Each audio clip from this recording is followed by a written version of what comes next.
ल सरहरू धन्यवाद यत्रो सेक्युरिटी गरिदिनु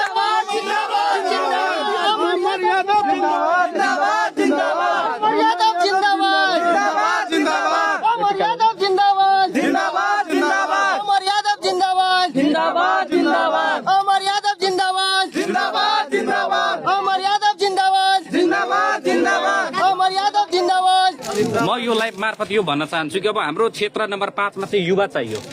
हामीले हजुरबाहरूलाई धेरै हेरिसक्यौँ। उहाँले गर्न चाहिँ सांसदमा गएर टाउको हल्लाउने काम मात्रै भयो। अब यहाँ जनताको बोली बन्ने कानुन पढेको विद्यार्थी म चाहिँ अमर कुमार यादव आज उम्मेदवारी दिएको छु।